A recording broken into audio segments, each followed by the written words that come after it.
Lá no Palacete a gente pode ver em cada ornamento, em cada desenho de cada parede, nas portas, em tudo. É por isso que ele é tão importante, porque assim, ele é um dos últimos exemplares mesmo daquela época aqui em Ribeirão. Infelizmente, né, muitos foram demolidos, isso até é um assunto muito polêmico, né? Triste. É, muito polêmico e muito triste. Eu mesmo tenho muita curiosidade de conhecer vários que Que não hoje não. estão, não estão mais em pé. E assim, o máximo que eu vi foi foto preto e branco da fachada.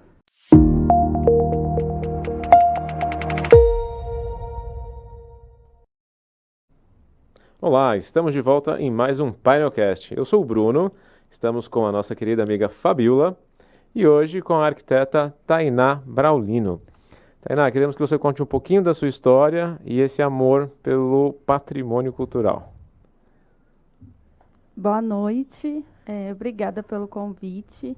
Bom, realmente, como você falou, patrimônio é o que faz a minha pupila dilatar, como eu costumo dizer.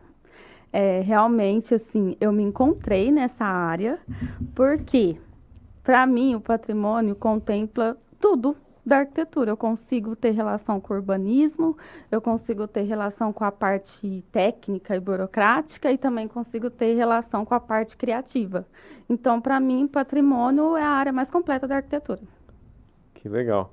E hoje eu sei que a gente tem que conversar um pouco sobre a Casa Camilo de Matos, que está sendo uma obra maravilhosa E é um projeto dela. e é um projeto. Conte pra gente um pouquinho, Tainá. Bom, então, o Palacete Camilo de Matos, realmente, eu costumo falar que ele é uma joia. Realmente, não só para mim, mas para a cidade, né? Esse é o nosso principal objetivo, é devolver essa joia recuperada para Ribeirão Preto, não só para Ribeirão, mas para a região inteira, né? E, assim, é uma obra muito complexa, porque eu costumo tratar cada ambiente do palacete como único e individual. Então, o restauro que está sendo feito num ambiente não tem nada a ver com o restauro que vai ser do ambiente ao lado. Vão ser técnicas diferentes, profissionais diferentes envolvidos, e eu sempre falo que é um garimpo diário que a gente tem na obra, um garimpo de profissional, das técnicas que a gente tem que usar, de mão de obra mesmo, porque a gente tenta sempre buscar mão de obra local, mas é super difícil de achar para tudo que a gente precisa. Então a gente começa local, aí não achou, aí a gente vai expandindo para a região, não achou, aí vai mais um pouquinho até São Paulo. uma hora a gente não necessariamente só São Paulo, né? Por exemplo, o pessoal que está fazendo o vitral, ele é de Minas. Então, assim, tem de todo lugar, sabe? Aí tem até um pessoal de Petrópolis que a gente estava vendo também para vir fazer aqui com a gente. Então, assim, a gente tá com a mente bem aberta. E como que você chegou nessa casa? Como que do nada você está fazendo sua formação você fez um TCC ligado a essa área, aí te encontraram, como é que foi tudo isso? Essa loucura? Muito interessante esse ponto. Porque eu fui encontrada quando eu estava na faculdade ainda. Olha só, E é muito importante falar isso porque... acharam ela na planta, gente. É verdade. É verdade. Porque eu entrei no Palacete Camilo de Matos junto com os dois proprietários que compraram na época. E na época eu ainda estava na faculdade. E foi uma coisa assim, por acaso. Porque eu precisava fazer um trabalho da faculdade sobre os edifícios históricos de Ribeirão. E aí eu fui na prefeitura e perguntei se tinha alguém que podia me dar alguma informação sobre os edifícios históricos. E lá eles me falaram do Cláudio Baúso, que na época era o arquiteto que foi contratado para fazer o restauro. E aí me colocaram em contato com ele para fazer o trabalho da faculdade. Esse era o objetivo. Quando eu falei com ele por telefone, ele falou assim, eu estou aqui no Camilo de Matos, vem aqui. Que aí eu te falo que você precisar saber. Eu fui lá, a gente começou a conversar, ele me ajudou no meu trabalho, e aí ele falou, vou precisar de alguém para trabalhar comigo, você não quer? Olha só. Aí eu falei, quero. Aí a gente começou a trabalhar junto. Eu trabalho com ele até hoje, em outros projetos. E aí eu entrei no Camelo de Matos, não saí mais, me formei. A casa, o projeto ainda não tinha a liberação para começar a obra. E aí, depois que eu me formei, assim que eu me formei, saiu a liberação. Aí o Cláudio já não estava mais no projeto. E aí o Ricardo me chamou para poder assumir a obra, que eu já estava lá, eu era a pessoa que mais conhecia, né, a casa. E aí eu estou até hoje, então eu posso dizer que de estagiária, arquiteta responsável pelo projeto. Olha só. Maravilha. Foi isso que aconteceu. Interessantíssimo. Mas é engraçado, né? Ontem, olha que coincidência. Ontem uma pessoa me parou e falou: Nossa, eu assisti um episódio de vocês, um episódio bastante antigo, da Ana Gléria, falando sobre o trabalho dela de TCC, não era nem de TCC, era de doutorado. De doutorado, que ela fez um histórico de como veio a arquitetura e também essas casas, a história de Ribeirão, né? Como que foi os arquitetos, qual a influência que tem Ribeirão e tudo mais. E eu peguei o episódio ontem para assistir, porque ele falou: eu adorei aquela fala sua. E eu, gente, que fala? Faz 2 anos. O que eu falei? Eu não tenho mais ideia. Eu lembrava do podcast, lembrava do assunto e tudo mais, mas eu não lembrava tudo que eu tava falando, né? Aí eu falei, vou assistir, né? Pra eu ver o que ele gostou. Até que eu não entendi muita coisa do que ele gostou. Tô até agora procurando o que ele gostou, porque a gente tava no início, estava aprendendo a fazer podcast, era na associação, com microfone normal, não tinha essa estrutura magnífica que a gente tem aqui. Mas uma coisa que eu achei interessante, ela conseguiu classificar todas as arquiteturas, todas não, né? Ela, pelo que eu lembro, era mais de 1000 acervos que ela tinha, que foi a prefeitura que forneceu. E ela falou assim, nossa, a gente achava que Ribeirão Preto não tinha tanto acervo. Ribeirão Preto tem uma quantidade de acervo muito grande. E fiquei curiosa, essa casa...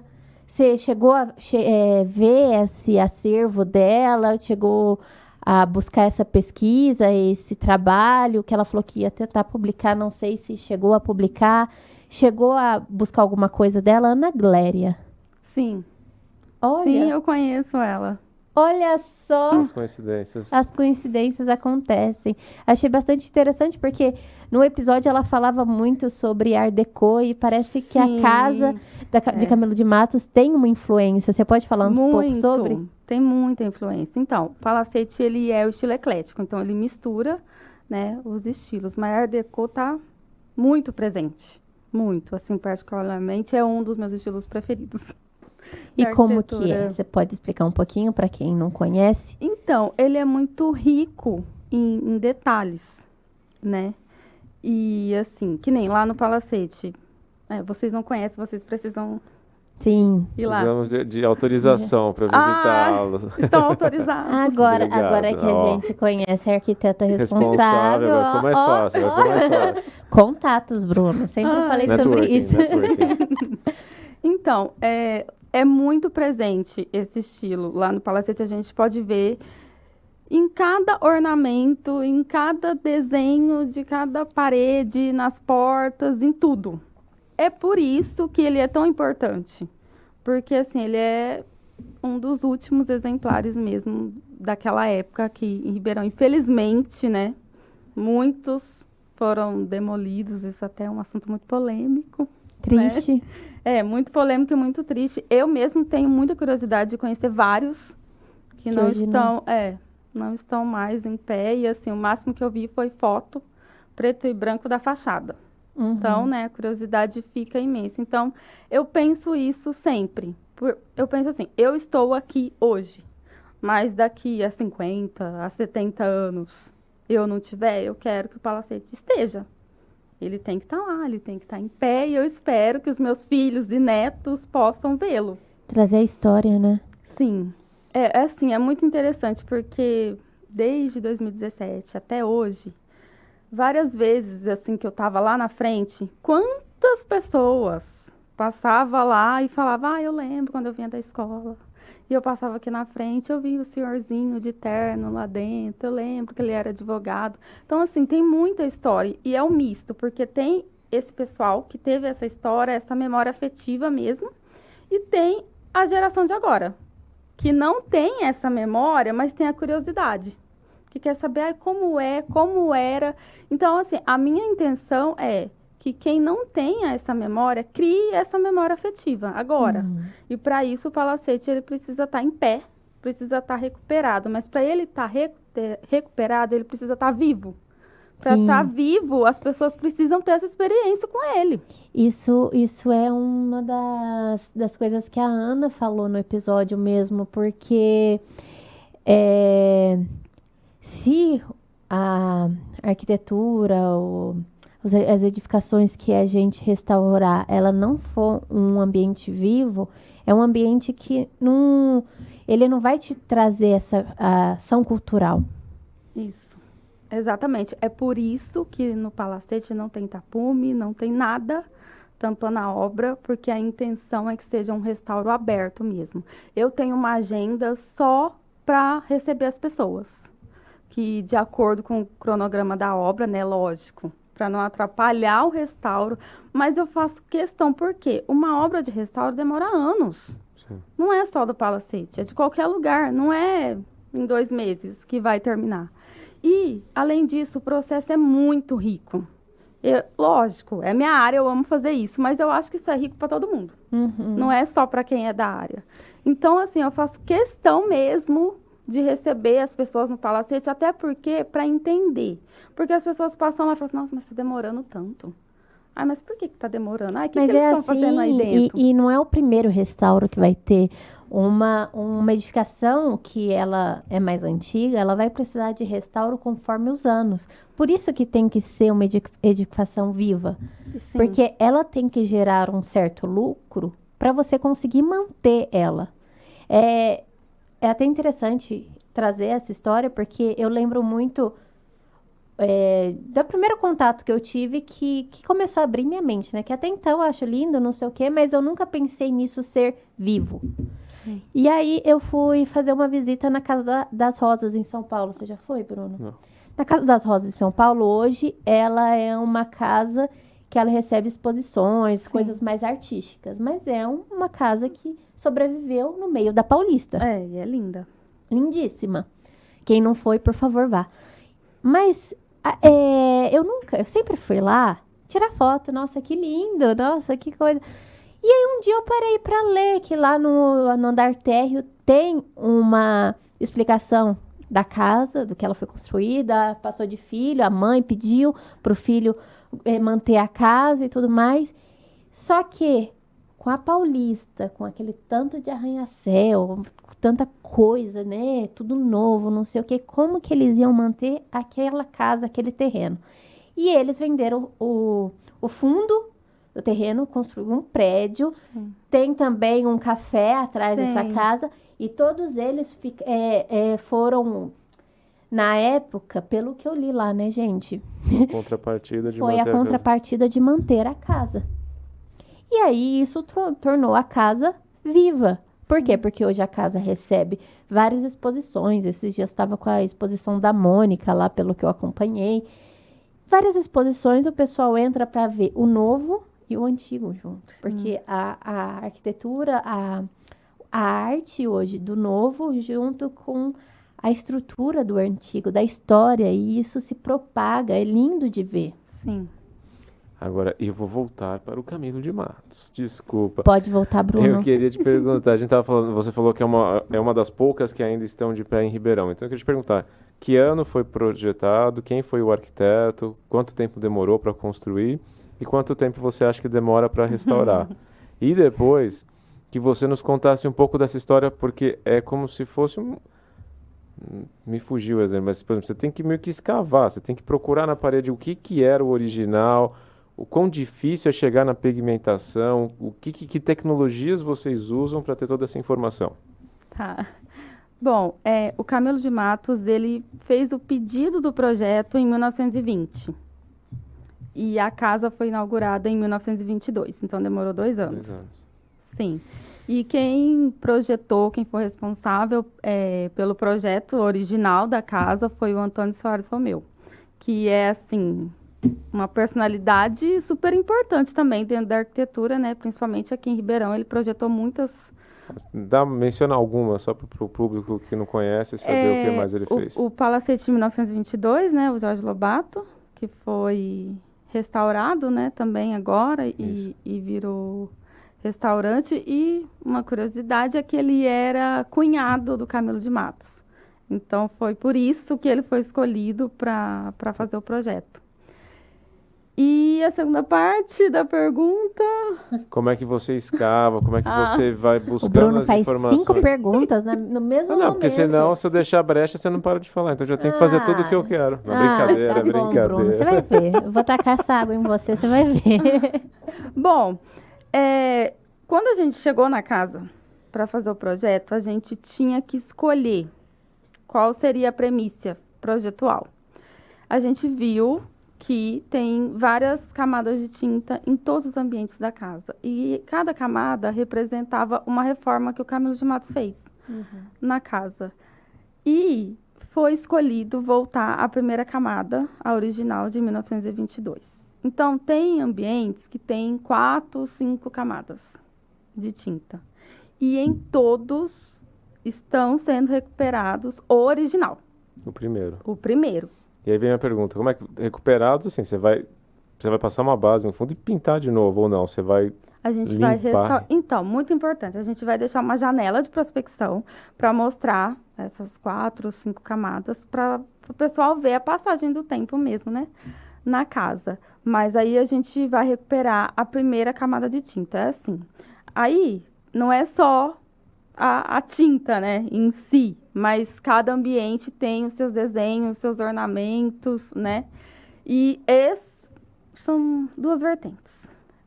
O mais fascinante é isso, ao mesmo tempo é o mais difícil. É. Porque você não tem foto de tudo para ter Não. uma ideia. Você tem que realmente escavar e Realmente, chegar a chave naquela... é a prospecção. É um garimpo mesmo. A gente vai garimpando na casa para encontrar todas as coisas, né? E aí os passos são os seguintes. Primeiro é feita a prospecção, encontrou, achei. Essa aqui é a primeira camada de tinta. Depois disso, aí eu venho com o caderninho, a lapiseira, faço o croquis do desenho. Aí eu coloco esse desenho na escala, passo para o computador, vetorizo esse desenho. Depois disso, a gente manda fazer o stencil numa empresa especializada em stencil. Aí essa empresa faz o stencil de acordo com o desenho que eu passo, que tem que ser exatamente fiel ao que está na parede. Aí demora um tempo para ficar pronto, aí volta para a gente esse material. Aí vem a artista plástica que vai fazer a pintura, aí com base nas cores que eu passo para ela, da prospecção, e mais essas medidas, esses desenhos, ela começa a fazer os testes de tinta para ver se está igualzinho. Chega no próximo. O que está na parede. Depois disso, aí é feito lá no Palacete mesmo uma amostra, aí a gente manda lá para Santa Catarina, para o laboratório da empresa de tinta mineral, que fornece para a gente. Então, é isso que eu queria que você falasse. Você falou que vocês tiveram que buscar uma empresa em Santa Catarina. O que tem de tão especial nessa tinta? É que todo restauro ele tem que ser reversível. Não é a nossa intenção fazer e ficar desmanchando. Mas ninguém sabe o que vai acontecer. Se daqui 50 anos a casa for vendida para uma outra família, e essa família chega lá e fala assim, eu quero recuperar a última camada que o Camilo de Matos fez. Essa pessoa que chega lá tem que conseguir fazer isso. Então, a tinta mineral, ela é mais delicada, ela é mais sensível, ela não agride a parede. Então, assim, se a pessoa quiser voltar... A camada que eles quiserem recuperar... Eles vão conseguir fazer a prospecção e eles vão encontrar ela de conseguir, sim, sem tirar e aí sai um pedaço junto. Então, é por isso que tem Legal. que ser a tinta mineral. E aí a gente manda para o laboratório, eles fazem a base da tinta lá, mas aí o tom mesmo tem que chegar lá no palacete mesmo. Aí vai fazendo a mistura ali na hora. Na hora, Incrível. Olha, que legal. Incrível. sim. Sim. E E todo o resto? Tem os vitrais, tem muita Sim, coisa, são muita muitos coisa. Os detalhes. vitrais, o assoalho de madeira, a escada, o forro. Cada item é um profissional diferente. Então, assim, tem que ser uma equipe multidisciplinar, cada um de uma área. Algumas vezes a gente consegue achar pessoas que trabalham com isso faz 30 anos. Mas tem coisa que a gente não consegue achar. E aí não existe a técnica mais. Assim. E aí, o que que acontece? A gente tem que saber, eu tenho que saber como que é feito, para chegar uma pessoa lá e eu passar para ele isso. Aconteceu isso com essa tinta mineral. Aí, qualquer pessoa que chega, qualquer pintor, aí, o que que é isso? Tem que ter um treinamento. Eu não sei o que que é isso, nunca ouvi falar, não trabalho com isso. Aí, o que que acontece? A gente teve que aprender com a empresa como que é feito, como que aplica. Aí a gente, antes de qualquer profissional chegar, tava eu e o proprietário lá, a gente fazendo o teste na parede. Sem Olha ninguém. só. É, E o proprietário está bem presente nesses momentos todos. totalmente. 100%. Olha que legal. E a mão de obra? Tem mão de obra qualificada? Eu sei que no mercado está bem difícil a mão de obra. Imagino para esse processo de restauração. Tem poucas pessoas que pensam nisso, né? Hoje o pessoal não Sim. pensa muito em restauração. Então, a mão de obra deve estar bem escassa. É o que eu falei, tem casos que a gente consegue a pessoa que é extremamente especialista. E só faz aquilo, igual o vitral. A pessoa só faz aquilo há muitos anos. Mas no caso dessa tinta mineral, por exemplo, eu vou aplicar numa parede lisa, que seja. Aí a pessoa fala que não sabe, mesmo que teoricamente seria uma coisa simples.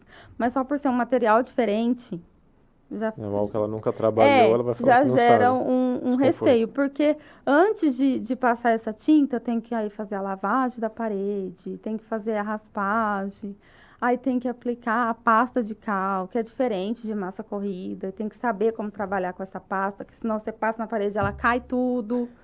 É porque é bem mais desafio. delicado. É um desafio, porque assim, então, eu sou a pessoa que eu transito por todos os profissionais. Então, eu tenho que conseguir falar a língua de todos eles. Eu negocio com a moça da tinta, eu sou financeiro também, eu sou todas as áreas. Eu sou tudo. Eu sou o mundo. Não, ainda não Que bom. cheguei nesse nível. Toda Poderosa. Estamos aqui com a Toda Poderosa da restauração da Camilo de Matos. Da casa Camilo de Matos. Ainda tem um caminho longo a ser percorrido. É um desafio, realmente, é um desafio diário, por muitos motivos, tanto de mão de obra realmente, mas assim, quando a gente encontra, quando eu achei o vitralista, meu Deus do céu, tudo é motivo da gente comemorar. Porque, assim, é muito difícil E mesmo. por isso que também demora tanto, né? Porque às vezes você acha, eu vou conseguir mão de obra ali, cara, não consegue. Não consegue. E até você encontrar essa mão de obra, até você tem treinar uma disponibilidade. mão de obra, Isso, disponibilidade. tem a agenda da Porque os de pessoa. vitralista, que deve ser Sim. um monte de gente procurando o mesmo tipo de profissional. Isso, a gente tem que se adequar à agenda dele. Ele não é de Ribeirão, aí ele tem que vir aqui, aí ele fica dias em Ribeirão para fazer isso. Aí ele pega todo o vitral, leva para o ateliê dele, faz lá, depois ele volta com os vitrais para cá, coloca um a um no lugar. E deixa eu te perguntar, é uma construção, é um palácio tombado. E aí como é que funciona? O Compaq está toda hora indo lá, fiscalizando, isso também gera um atrito, uma cobrança, uma demora no processo ou não? É super tranquilo? Sim, o palacete ele é tombado pelo município, né? Então, o nosso relacionamento é só com o Compaq, né? Não tem Condefat? Não tem Condefat, nem IFAM, nem nada. E, assim, tudo que a gente faz, a gente tem que deixar registrado para poder entregar para eles. Igual tudo que está acontecendo agora, tudo que foi feito nessa primeira fase. Eu fiz o relatório de obras, gerou um livro, isso, né? Posso dizer que gerou um livro, isso, e tá documentado e tá, assim, disponível. Não, o objetivo é entregar para o Compaq, mas está disponível para quem quiser. Para qualquer pessoa que chegar lá no Palacete e poder ver como que é a complexidade da obra. E tem como que eu posso dizer? Alguma atividade já designada para essa casa? Ou ainda não tem nada? Você pode dar um spoiler pra gente? Eu sempre falo que essa é a pergunta de $1 milhão. Ai, gente. Talvez um pouco mais, que ainda não Talvez- deve estar saindo barato essa casa, não. Um pouco mais, talvez. Então, o novo uso não foi definido ainda pelos proprietários. Eu sei que tem gente que acha que eu estou escondendo Tá, e que eu certeza. sei e que eu não quero falar, mas não é. Se tá, então tá escondido até de mim, porque eu realmente não sei. O que eles me passam é que eles ainda não definiram, mas assim, a única coisa que eu tenho certeza é que vai ser alguma coisa relacionada com a cultura. Tá. Mas eu não sei mesmo o que é. Eles não vão morar lá, isso também eu tenho certeza que todo mundo acha isso. E não vão vender também. Que tem muita gente, mas será? Não, eles não vão vender. Então, mas aí uma pergunta. A gente vê o tombamento, muitas pessoas, existe o comentário de que o tombamento é ruim porque tem muito imóvel tombado que acaba não sendo restaurado porque isso gera um custo, gera uma demanda. Você que está convivendo com a reforma do Palacete, tem uma noção clara do quanto está sendo investido. Você acha que seria viável para o investidor? Ele vai ter um retorno, ele vai pagar e ele vai ter lucro? Totalmente. Muito. O Palacete, não só o Palacete, os edifícios tombados. Eles são um atrativo muito grande. Eu já tive experiências, já vi outros lugares assim que foram restaurados e tem retorno. Realmente o investimento é alto. Sim. Acho que fora do Brasil tem até uma cultura maior, né? Muito. De manter Totalmente. essas edificações mais antigas para contar a história. Sim. E tá chegando agora aqui no Brasil. Tá. Demorou, né? Não, mas a Demorou. gente tem que entender, o empresariado tem que entender que é uma fonte de renda, que é algo que vai ter Isso. retorno, porque senão não E tem questão de interesse. Né? sustentabilidade também, né, gente? Exato. A energia que foi gerada para aquela obra, aí você vai derrubar, tudo gera outra energia, aí você vai vai construir tudo de novo, E outra é energia, materiais e assim, tudo mais. É um pedaço mesmo, assim, da história da cidade. Não só da pessoa que morou ali, mas da cidade em si que é apagada. Simplesmente apaga e a gente não sabe o que aconteceu. Sim, verdade. E como que vai ficar? Quero um spoiler, porque hoje a questão de acessibilidade está muito forte.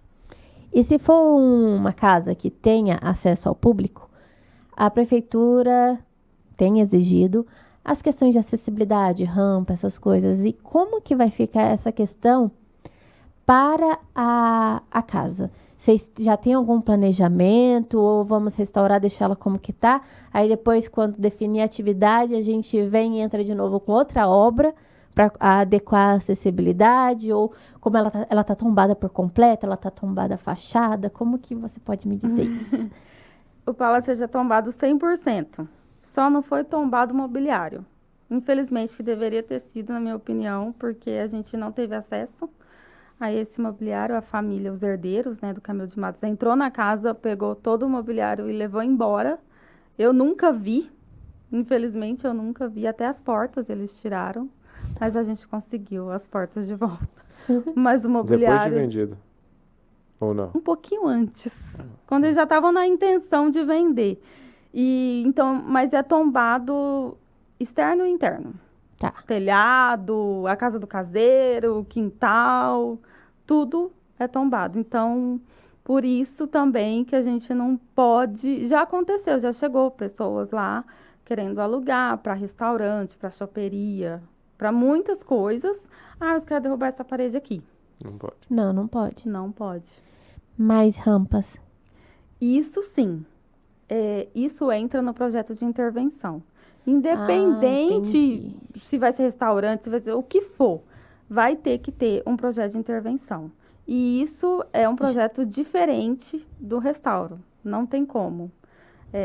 Terminou o restauro ou não terminou, no meio do caminho eles decidiram, vai ser X coisa.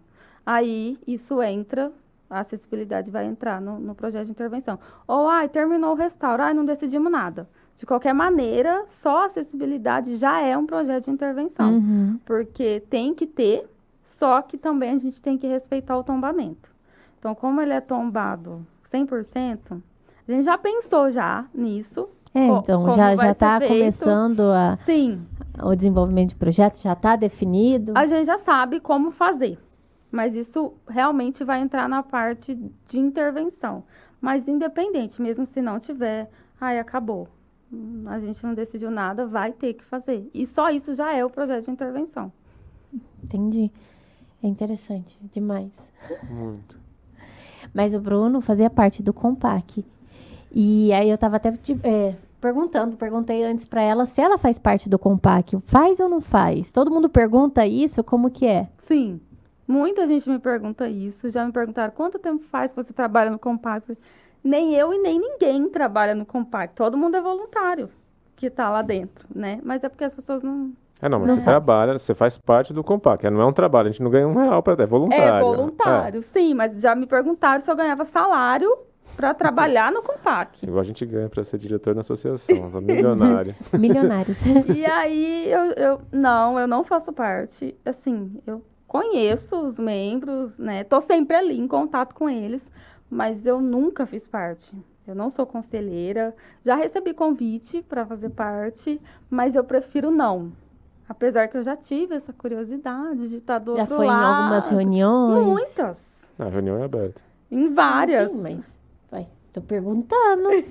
Eu não fui em nenhuma reunião ainda. O Bruno já, vários. Você deveria ir. Então, acho. mas é tanta reunião que eu tenho ido. Não, Nossa. e a do Compact são longas, hein? É longa. Nossa Você Senhora. reserva Eu ali participo de outros conselhos. uma Agora, o tarde. do Compac é mas do Compac. então, eu não faço parte do conselho, eu prefiro não, porque eu gosto de projeto. E para não gerar conflito de interesse, É lógico. como que eu vou apresentar um projeto onde eu mesma vou me Vou votar. avaliar? Exato. É óbvio que eu vou me aprovar. Então, eu prefiro não gerar essa polêmica. Mas você faz parte do conselho, é óbvio que o seu projeto foi aprovado por causa disso. E Então, todos eu os prefiro- projetos, eles são submetidos ao Compac. De patrimônio, sim. Tudo que foi tombado. Não, sim. Todos. Todos. E eles que têm que decidir. É. Eles têm que aprovar, né?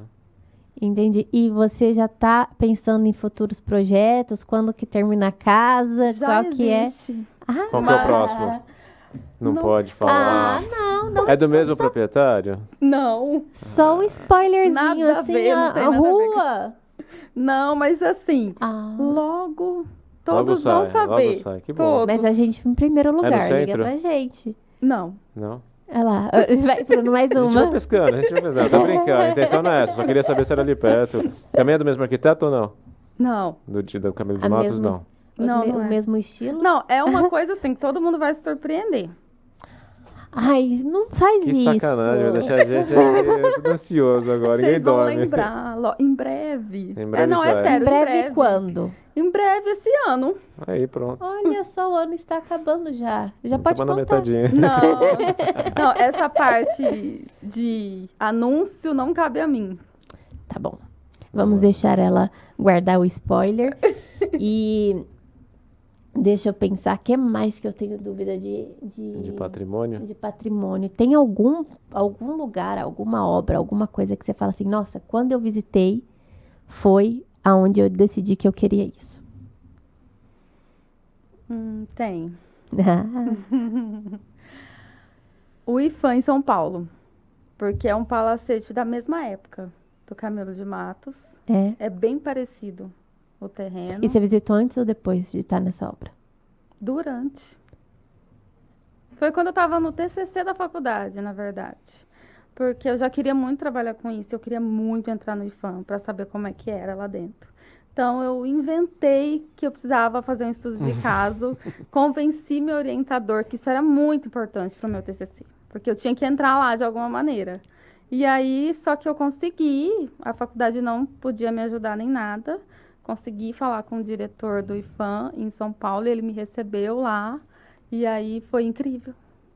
E você acha que eu tá trabalhando no Camilo de Matos te ajudou a conseguir entrar lá ou não? Não, Você eu nem nem falei mencionou, nada. Que Não, legal. foi só a lábia mesmo que eu usei. A lábia de que tem um TCC e eu preciso pesquisar sobre. Abre Eu vou portas. trazer a história de vocês no meu TCC. Olha que É. importante isso. Foi isso mesmo. Mas eu também já usei essa tática. Agora eu vou fazer uma pergunta rapidinho. Eu sou apaixonado, ela já ouviu umas 500 vezes eu falar desse lugar, da cidade de Matarazzo. Apaixonado. Apaixonado. Eu não sei como a gente ainda não Só conseguiu de gas- fazer essa visita técnica lá. Só Nossa Senhora. do francês, o Alex Allard, ter gastado 40 milhões para manter aquela igreja, aquela capela, É verdade. eu fico assim, abismado com a grandiosidade Tem do que fazer projeto. uma excursão, alguma coisa assim. Não, o pior, que a gente só não conseguiu fazer ainda por causa de agenda. Nossa. O pessoal, lá é muito concorrido. É. isso Muito é verdade. concorrido. Não, mas continua. Estamos Um dia estamos chega, um tentando, dia chega. um dia vai dar certo. Ah, não, mas a gente queria ter ido antes de terminar. Mas aí Ah. terminou, agora como tá tudo, tem o hotel já funcionando, Sim, então é fica mais verdade. difícil um pouco. Né? Aí você tá recebendo um figurão foi lá? e chega um grupinho. Já fui lá. Olha lá. É Ó. feio, não é? Tá aqui, ó, jogando na É sua muito cara, feio. Bruno. Não vale a pena, ninguém vai. não é legal. Ai, ai, maravilhoso. Um dia vamos conseguir. Sim. Mais alguma dúvida, mais alguma coisa que você gostaria de falar para as pessoas que estão formando da paixão do porquê entrar nessa área? Quanto Tem vale a pena? espaço, não tem. Tem mais Pra quem tá- espaço? Tem muito espaço.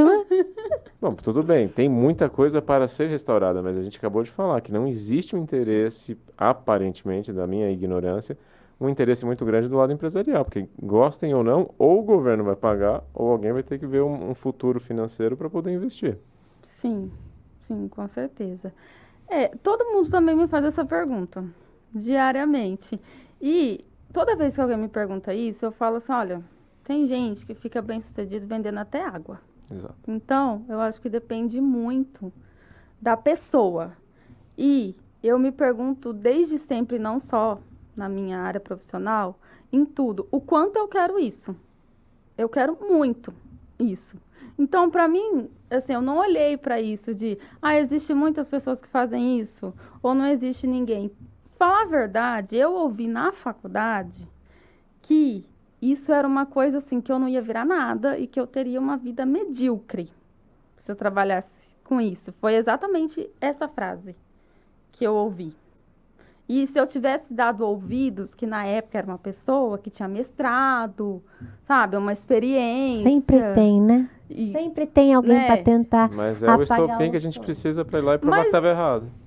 Exatamente. E hoje, assim, eu tenho muito orgulho de falar que tudo que falaram que eu não ia fazer é tudo que eu faço hoje. E que deu certo, e que você está feliz. Exatamente, porque, assim, eu já ouvi falar que, assim, cada arquiteto tem a sua maneira de fazer a sua gestão. Eu estou aplicando no Camilo de Matos a minha maneira de fazer, como eu acredito ser correto. E eu apresentei isso no final da faculdade, que eu queria fazer desse jeito e que eu faria assim. Porque na época eu fiz meu TCC sobre o Camilo de Matos, eu e mais um monte de gente, que existe muitos e muitos TCC daquele lugar, né? E eu, assim, recebi uma certa implicância porque eu tinha fácil acesso à casa. E outros colegas que queriam fazer sobre patrimônio, é super difícil ter acesso, a gente sabe disso. Às vezes você não consegue entrar, o proprietário não deixa. Enfim, então para mim foi um desafio maior. Porque como eu tinha fácil acesso, na cabeça das pessoas, o seu é mais fácil. Você do teve que- toda a informação. Ou que seu trabalho tinha que conviveu ser com o prédio. sensacional também, né? Porque já que Exatamente. você A tinha expectativa é acesso, maior, a exatamente. expectativa é muito E maior. a crítica também. Ó. A expectativa e a crítica. E um ponto, assim, que muita gente não entendeu é que eu queria falar no meu trabalho, o foco era o restauro, mas eu queria falar de educação patrimonial. E, assim, não é muito falado na faculdade de arquitetura, principalmente em TCC. Não existe tanto isso. Por quê? Existe toda a exigência técnica, né, que a gente tem que cumprir da faculdade. Mas eu queria trazer isso também. Para mim, isso é muito importante. Inclusive, está se tornando a minha pesquisa de tese de mestrado, que eu pretendo seguir mesmo isso, porque eu acho um tema muito importante. E eu recebi, assim, muita crítica, muitas pessoas perguntando, isso não é coisa de arquiteto. E já me falaram que eu queria tomar lugar de historiador ou de pedagogo.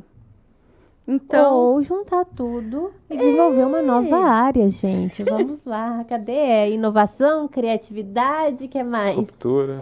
foi o que eu falei Disruptura. no começo. Patrimônio, para mim, é a área que eu consigo abranger muitas coisas. Consigo me conectar com muitos profissionais. Eu acho que isso é mais interessante. Eu não quero tomar o lugar de ninguém. Eu quero somar com essas pessoas. Porque é um aprendizado diário. Não, é como eu falei, não é só para mim. É para todo mundo. Sim, para todos os profissionais e para todos que vão poder conviver com aquele Sim. espaço depois. Com certeza. Não só depois, mas desde agora. Porque, como eu falei, o processo é muito rico. Então agora eu vou fazer mais uma pergunta. Para quem quer fazer uma visita, que você falou que você está aberto a todo mundo, como é que a gente consegue agendar essa visita com você? É só mandar um e-mail, palacetecamilodematos@gmail.com. Olha, tem e-mail. A Viu? obra, você viu? Maravilha. Aprenda. E aí a gente pode esperar um período de... De tempo para... até quando a gente vai poder fazer essas visitações?